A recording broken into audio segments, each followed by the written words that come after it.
let's play this game for a Yeah. sec, Bob. Mm-hmm. Yeah. I am at home working on a painting Yeah. that is really detail oriented, and I love just the late night getting into my own headspace and being creative, but I don't want to fall asleep. Take me to the board. So the question I would ask from there would honestly be, do you want something that's likely to like keep you up and be very energetic? Or do you want something that is kind of body calming? Because you said a couple things in there that are slightly at odds with each other in terms of narrowing things down. But I'll answer both of those questions. A classic thing to do in that sort of situation is to do an indica dominant hybrid that has a very calm, relaxed body, but has a nice head high associated with it. So you can have that focus and you're not gonna fall asleep. But on the other hand, because your body's relaxed, you're less likely to fidget, less likely to like want to get up and get yourself a drink and all of that. You can really focus in on your work. Take me to the board. So some classic examples would be like this Big Skunk Korean would be a great choice. Another one that would actually be a really great choice would be Jesus or Jesus, depending on your particular denomination. That's another one that would be a really good choice. Basically, I could throw a couple others out, but these would be the two I would go to first. Okay, let's keep playing the game. Yep, right? yep. And you can see right here, the description. Relax the body with a clear and focused head high.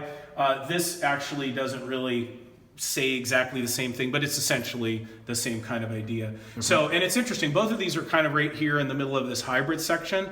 At the same time, they're actually both relatively clear in terms of their head highs.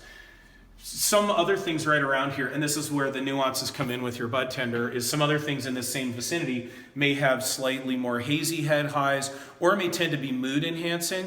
And actually mood enhancing is not something you want if you're sitting down and trying to do like a painting, because you can end up losing hours to laughing. What about But if you wanted something more energetic, like a great example would be, you could totally like red Congolese. This is a very focused, very energetic. This would keep you up, for hours, so you could keep working. And at the same time, it would make things, a lot more pleasant.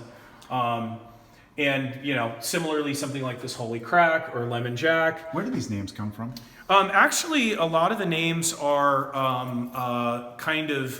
originally strains. People were just naming strains, and then as people started breeding them, they started trying to get names that were evocative of the parents, typically. So like, for example, Lemon Jack is Jack Herrera and Lemon Kush. Mm-hmm. And Jack Herrera is? Jack Herrera is a strain named for the famous Jack Herrera. And it's a really, Emperor Wears No Clothes. And